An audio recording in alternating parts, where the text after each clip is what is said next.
Assalamualaikum warahmatullahi wabarakatuh. Perkenalkan, nama saya Mahdiansyah. Saya mahasiswa dari YIN Pontianak, Kalimantan Barat, jurusan Tarbiyah, Prodi Pendidikan Agama Islam. Di sini saya akan menjelaskan tentang good governance dalam pengelolaan keuangan desa di Desa Tanjung Bugis, Kecamatan Sambas. UU Desa No 6 tahun 2014 menyebut arah baru dalam pembangunan desa, pemerataan pembangunan, peningkatan kesejahteraan yang merupakan semangat lahirnya UU Desa. Salah satu bagian penting yang disebutkan dalam UU Desa yaitu penyaluran dana desa yang dikenal dengan ADD, lalu dana desa yang dikenal dengan DD. ADD merupakan alokasi bendungan ke desa berdasarkan dana kompensasi yang didapatkan kabupaten.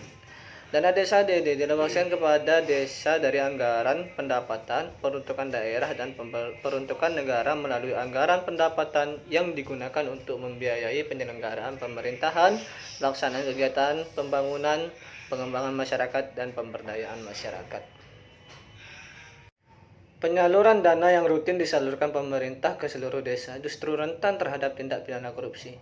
Hal ini berdasarkan pemberitaan bahwa kepala desa menyalahgunakan dana desa untuk kepentingan pribadi, besarnya jumlah dana desa, dan harapan akan pembangunan desa yang berkeadilan juga menimbulkan kekhawatiran yang serius, di mana ketidaksiapan sumber daya manusia menyebabkan pengelolaan dana yang kurang jelas. Besarnya potensi keuangan dana desa mempunyai risiko penyelewengan jika tidak dibarengi dengan transparansi.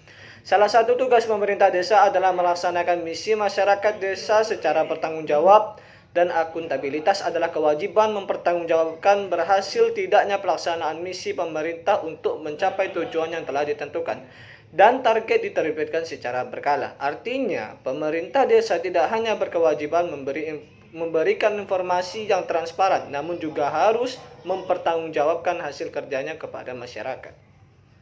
Kemudian di sini saya akan menjelaskan sedikit tentang pengertian good governance.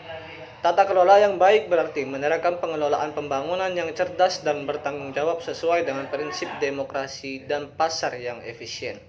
Menghindari kesalahan alokasi sumber daya investasi, mencegah korupsi di tingkat politik dan administratif, dan menjaga disiplin fiskal yang berarti menyediakan kerangka hukum dan kebijakan untuk menghasilkan pertumbuhan. Menurut Sudarmo Didik G. Soeharto dan Kabul Setio Utomo, istilah good governance dan pemerintahan memiliki makna yang tidak sama. Pemerintah lebih tertutup dan tidak sukarela serta tidak bisa melibatkan sektor swasta dalam pembentukan struktur organisasinya.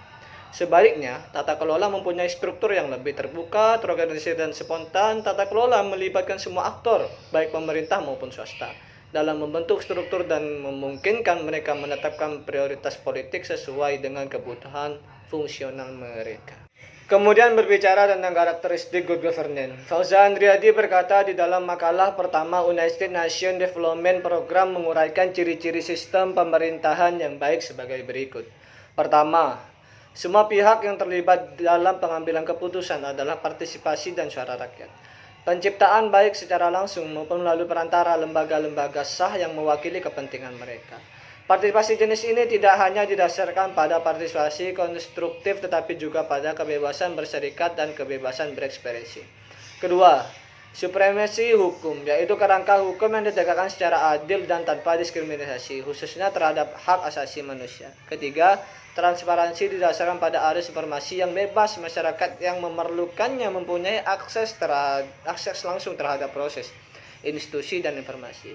Informasi harus mudah dipahami dan dipantau. Keempat, responsiveness. Institusi dan proses harus diupayakan adil bagi seluruh pemangku kepentingan. Kelima, orientasi konsensus tata kelola yang baik memediasi beragam kepentingan dan mempertahankan pilihan terbaik untuk kepentingan yang lebih luas, lebih baik dari segi kebijakan maupun prosedur. Keenam, keadilan bagi warga negara, baik laki-laki maupun perempuan, mempunyai kesempatan untuk meningkatkan atau mempertahankan kesejahteraannya. Ketujuh, efektivitas dan efisiensi proses dan organisasi, memanfaatkan sumber daya yang tersedia sebaik-baiknya untuk mencapai rencana.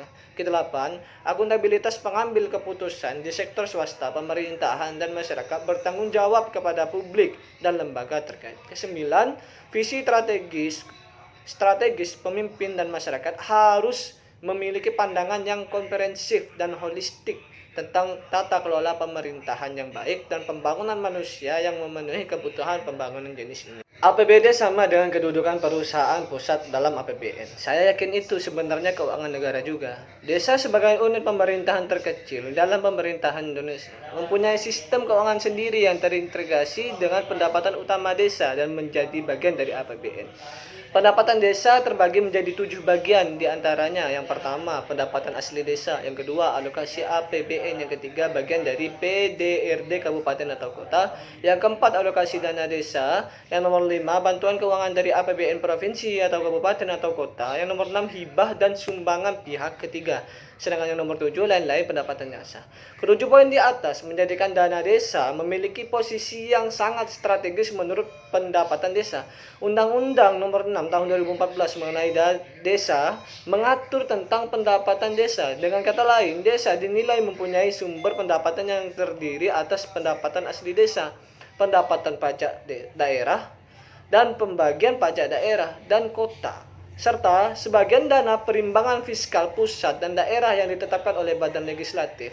APBN merupakan sumber pendanaan desa yang disalurkan melalui APBD kabupaten atau kota dan dapat digunakan untuk mendanai penyelenggaraan pemerintahan, pelaksanaan pembangunan, serta pengembangan dan pemberdayaan masyarakat. Lebih lanjut dikemukakan bahwa pembangunan desa bertujuan untuk meningkatkan kualitas hidup dan kesejahteraan daerah pedesaan. Kemudian kita memasuki metode penelitian. Sifat penelitian ini adalah deskriptif, dengan pendekatan kualitatif yang bertujuan untuk memperoleh gambaran yang sistematis berdasarkan fakta dan akurat tentang hubungan antara faktor-faktor dengan fakta-faktanya. Dilanjuti dengan pembahasan mengelola alokasi sumber daya desa agar sesuai dengan kebutuhan dan keinginan masyarakat memerlukan pemerintahan desa yang benar-benar mampu. Pengelolaan ADD memerlukan tim pelaksana yang benar-benar dapat merencanakan anggaran yang baik. Melalui ADD, desa memiliki peluang untuk mengelola pembangunan, tata kelola, dan permasalahan sosial secara mandiri. ADD merupakan pendanaan desa yang bersumber dari anggaran pemerintah pusat dan daerah yang diterima kabupaten atau kota. ADD sangat penting untuk membiayai pengembangan kawasan greenfield dalam sistem pembangunan regional.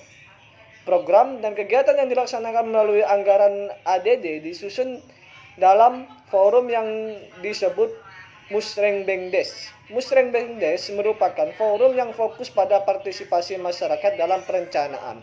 Perkembangan rencana di Musrengbangdes akan menentukan penggunaan dana ADD. Operasional ADD dibagi menjadi 2 bagian, yaitu pengelolaan pemerintahan desa dan pemberdayaan masyarakat. ADD yang diberikan untuk operasional pemerintahan desa digunakan untuk membayar tunjangan kepada pegawai pemerintah desa atau dalam kurung TAPDES, operasional pemerintahan desa dan Dewan Pengawas Desa. Sedangkan dana ADD yang dialokasikan untuk pemberdayaan masyarakat digunakan untuk pembangunan atau pemeliharaan sarana dan prasarana umum, penguatan kapasitas kelembagaan masyarakat desa dan penguatan perekonomian desa, dan mendukung pembentukan BPD pemilihan kepala desa. Ada 4 pembagian dalam pembahasan ini. Yang pertama, perencanaan atau planning dalam pengelolaan ADD. ADD merupakan sumber pendapatan desa yang bersumber dari APBD provinsi atau kota dan paling sedikit 10% dari dana perimbangan fiskal pusat dan daerah yang diterima provinsi atau kota untuk desa. Penggunaan ADD sendiri juga diintegrasikan ke dalam anggaran pendapatan dan belanja desa APBDes. Proses pertama bagi pemerintah desa untuk mengatasi ADD adalah dengan mengembangkan sebuah rencana. Proses perencanaan ADD diawali dengan penyusunan rencana prioritas kegiatan desa yang didanai ADD yang dilaksanakan oleh pemerintah desa dan BPD. Penyusunan rencana aksi memerlukan partisipasi seluruh elemen desa, baik lembaga masyarakat maupun masyarakat melalui forum permusyawaratan desa. Setelah menyusun proposal pemilihan rencana aksi desa yang didanai ADD, kegiatan selanjutnya dalam proses perencanaan ADD adalah penyusunan rencana kerja anggaran dalam kurung RKA. RKA pemerintah desa harus mengacu pada rancangan rencana aksi desa yang disepakati dan disetujui oleh musyawarah desa. Yang kedua, pengorganisasian organizing dalam pengelolaan ADD. Selama fase organisasi, perangkat disusun menurut fungsinya. Dalam pemerintahan desa, kepala desa berhak mengatur perangkat apapun sesuai fungsinya. Perorganisasian sangat penting pada tahap ini karena berkaitan dengan tujuan yang telah ditetapkan. Pengelolaan ADD di suatu desa membutuhkan orang yang mampu mengelola dana yang digunakan, apalagi jika kepala desa salah menaruhkan perangkatnya. Berdasarkan hasil penelitian dapat disimpulkan bahwa kepala desa memilih perangkat desa dan menempatkannya pada jabatan sesuai dengan kemampuannya. Kepala desa juga berpendapat yang terpenting adalah perangkat desa yang dipilihnya mau menjalankan tugasnya dengan baik. Yang nomor 3, pelaksanaan outsourcing dalam pengelolaan ADD. Proses pelaksanaan anggaran tentunya diawali dengan pencairan dana ADD oleh pemerintah Kabupaten Sambas pada tahun 2015. Proses pencairannya oleh pemerintah desa terlebih dahulu harus menyerahkan surat ke kecamatan untuk meminta pencairan dana ADD. Yang keempat, pengawasan controlling dalam pengelolaan ADD. Proses terakhir adalah proses monitoring yang menurut George Erteri merupakan tindakan yang membandingkan rencana dengan kenyataan. Dalam pengelolaan ADD, dilakukan proses pemantauan dalam bentuk laporan pertanggung jawab. Berdasarkan hasil penjabaran pada bab sebelumnya mengenai pengelolaan ADD tahun 2015 Desa Tanjung Bugis Kecamatan Sambas yang berbangun pada teori George Erteri terhadap proses manajemen adalah sebagai berikut. Yang pertama, mekanisme dalam perancangan ADD di Desa Tanjung Bugis sudah terlaksana dengan baik berdasarkan Peraturan Bupati Nomor 13 Tahun 2015 tentang Pedoman Pengelolaan Keuangan Desa. Yang kedua, pada tahap perorganisasian bahwa dalam pengelolaan ADD di Desa Tanjung Bugis sudah cukup baik. Hal ini bisa dilihat dari hasil wawancara dan analisis peneliti lakukan bahwa aparatur pemerintah desa sudah bekerja sesuai dengan tugasnya. Pelaksanaan ADD tahun 2015 untuk pemberdayaan masyarakat lebih diprioritaskan untuk pembangunan fisik. Pembangunan fisik yang dimaksud adalah kegiatan seperti rehab gedung kantor desa, pembangunan saluran drainase dan rehab rabat beton. Kegiatan tersebut sudah terlaksana sesuai perencanaan namun mengalami sedikit kendala yang disebabkan oleh terbatasnya dana sehingga penyelesaian kegiatan mengalami keterlambatan. Untuk partisipasi masyarakat dalam proses pelaksanaan kegiatan yang bersumber dari ADD lebih diwujudkan dengan pemungutan swadaya masyarakat. Yang ketiga, dalam pelaksanaan kegiatan-kegiatan atau program yang terdapat dalam DURK yang bersumber dari ADD desa di Desa Tanjung Bugis secara keseluruhan, mekanisme penggunaan ADD sudah sesuai dengan Peraturan Bupati Sambas Nomor 13 Tahun 2015 tentang Pedoman Pengelolaan Keuangan Desa. Pertama, merujuk pada hasil penelitian yang dilakukan peneliti di mana pelaksanaan ADD untuk biaya administrasi dan operasional penunjang pemerintah desa juga BPD di Desa Tanjung Bugis telah berjalan sesuai dengan ketetapan dan peraturan yang ada. Yang keempat, dalam pengawasan ADD yang juga diterapkan dalam bentuk LPG di Desa Tanjung Bugis dinilai peneliti belum optimal. Hal ini dikarenakan adanya keterlambatan dalam penyerahan LPG ADD. Keterlambatan LPG tersebut juga disebabkan karena laporan perkembangan ADD secara rutin dari tingkat bawah yaitu pelaksana teknis atau dusun belum dilaksanakan seperti penyerahan kwitansi atau nota belanja dan kurang tertibnya pengelolaan administrasi ADD oleh aparatur desa sehingga masih diperlukan bimbingan dan pelatihan dari tingkat atas untuk operator desa khususnya dalam menyusun LPG. Berikut beberapa saran yang penulis sampaikan pada pemerintah Desa Tanjung Bugis. Yang pertama, pemerintah Desa Tanjung Bugis harus lebih tegas untuk melibatkan semua unsur desa termasuk masyarakat dalam proses perencanaan ADD. Yang nomor 2, pada tahap perorganisasian perlu dilakukan evaluasi terhadap kinerja operator pemerintah desa dan dilihat kembali apa yang menjadi masalah dalam menjalankan tugasnya. Dan yang nomor 3, untuk mengoptimalkan pelaksanaan ADD di Desa Tanjung Bugis, hendaknya aparatur pemerintah desa lebih mempertimbangkan terlebih dahulu apa yang menjadi prioritas kegiatan untuk pembangunan desa. Pembangunan tidak hanya fokus pada pembangunan fisik saja, namun harus merata yaitu pembangunan fisik maupun non-fisik.